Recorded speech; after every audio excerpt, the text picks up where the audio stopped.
Ladies and gentlemen, this is Chaos, and I'm bringing you Game 3 of Huck versus MC. And it looks like Huck has chosen Shatter Temple as the final map, and spawning in the 3 o'clock position is Huck, and spawning in the 9 o'clock position is MC.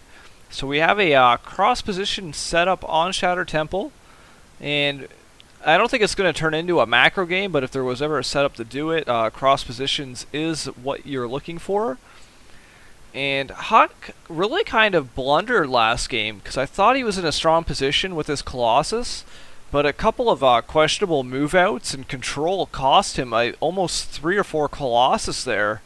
And then MC threw down a Dark Shrine in desperation, and actually caught Huck without any observers on the map. And it ended in a base trade scenario where essentially MC had Dark Templar and Huck couldn't see them, so really MC just got out just barely ahead and able to take that victory. Although Huck was playing the better game of StarCraft in my opinion up until that point. So we'll see what Huck decides to change with this game here. Up until a couple months ago, you would say MC would always be the favorite in this matchup, but Huck has shown his Protoss versus Protoss is very good. And he has taken out July, and he has taken out Tyler today, very convincingly in 2-0 victories. And Huck trying to take out that probe early, misses though, so he delays his mining just a few seconds there. And both players trying to get their cybers down at almost the exact timings and following it up with a zealot each. Sometimes you see players not go with the early zealot in favor of trying to get a really quick stalker out. Won't be the case. And warp gate timing once again identical.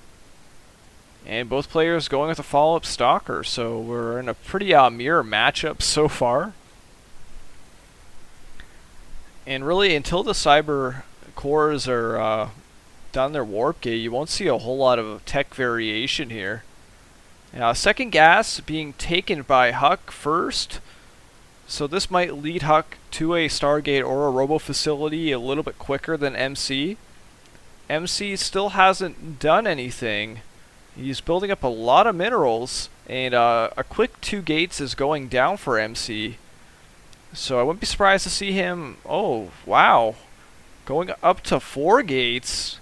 Could we just have a straight 4-gate push coming by MC?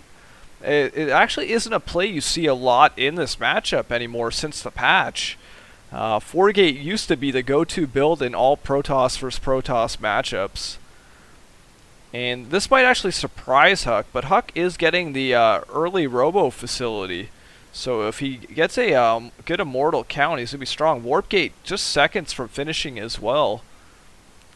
And we're in a little bit of a micro battle here, and Pylon is going down, so we are going to see MC going for a 4-gate here. And wow, this could be very close. And Huck is trying to get an Immortal out, but it's going to be slow. And really the key to Huck holding this off was holding the ramp. But MC is warping in Stalkers, and the Immortal is seconds from finishing, but I don't know how he's going to hold here. He's going to need his micro to be so good, but I think MC just made a blunder there. And that might be all Huck needs to actually hold this off. And Huck might be able to solidify here. MC had a small window where the micro would matter. Huck still has to be careful with his engagement. Huck has this though, in my opinion, as long as his micro doesn't suffer. And really, Huck is getting really solid here, and I think Huck has held off this 4-gate, and now MC is going to be in a really tough position. When you 4-gate, you essentially have to win the game outright, or you fall way behind. But now Huck is going to have this Immortal and this Stalker lead, and MC just pulling back with his last 2 Stalkers, and a Twilight Council also going down for Huck. And essentially MC is going to have to use these force fields just to stay alive.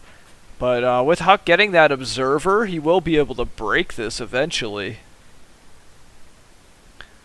So great job by Huck. Really, a lot of players in that kind of position, once the pylon is up their ramp, are pretty much dead. But Huck was able to pull back and just do the perfect engagement to hold off MC.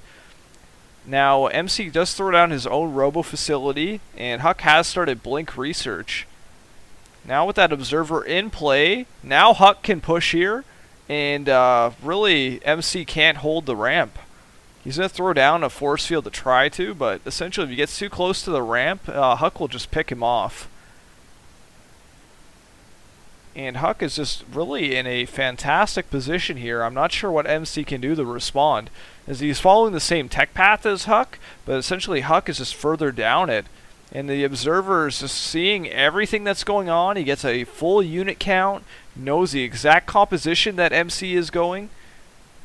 And it looks like Huck is going to take like an expansion behind this potentially.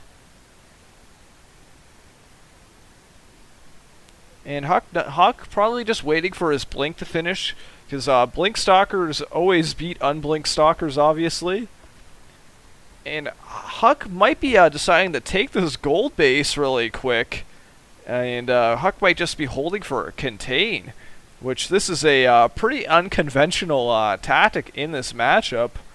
Usually you would see Huck try to make a push or just take his natural, but taking this gold will let him get way ahead. And Huck going in for an engagement here, and he does have blink finished. Observer does get picked off, so that was a big play by MC to be able to hold this.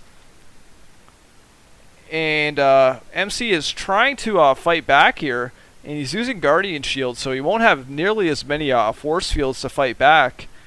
And Huck isn't microing as well as he could in this case, and MC is managing to hold here. And finally that Nexus does go down at the gold expansion. And really all Huck has to do is hold here. He doesn't have to kill MC outright. He's just going to favor to get ahead economically and just crush MC in tech. Because MC is still lagging behind here. His blink is just started. And he just has to be careful not to lose too many stalkers to that immortal. And Huck just reinforcing at this point. And the question is, how long can MC sit on one base? Eventually MC will get his observer across, and then he'll have a good sense of what's going on. But Huck has full tabs on this situation. And Huck has just so many more stalkers. And MC's just relying on a pretty thin defense to stay in this game. And we do see the probe transfer going down to that gold base. And then we're going to see the economy just skyrocket for Huck. Look at all those probes. And it's going to be so hard for Huck to lose at this point. And he's going to be going up to a 5-gate robo pressure.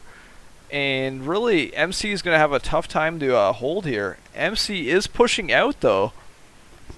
So you will have a small window where you can kind of engage cleanly. But the second that gold money starts rolling in there, Huck is just going to be able to reinforce with 5 gates so effectively. And MC does get his observer down there and does see the gold base. And MC is going to have to engage here if he wants any hope of stopping this gold. And this attack is probably the decider of this whole match here. MC is just sitting here wondering how he wants to proceed. And MC is coming around the other side. He doesn't want to engage at a bad angle. Look at all those zealots by Huck. Essentially, MC needs to engage in a kind of spot where the zealots are kind of nullified. And MC going into Huck's base instead. And he might be able to take this Robo Bay down. He takes the Robo Facility down, but MC is going to lose all his zealots and almost losing his immortal. And Huck is just going to chase him down. And we see almost 40 food difference here. So Huck is just going to chase him down. And here we go. We have an engagement here before Huck can engage cleanly. And now Huck finally has his army together. This is probably it. And MC trying to pull back. And Huck is just moving in for the kill at this point, and all those zealots are getting in there, and all those stalkers are cleaning up on the high ground, and GG, Huck takes the series.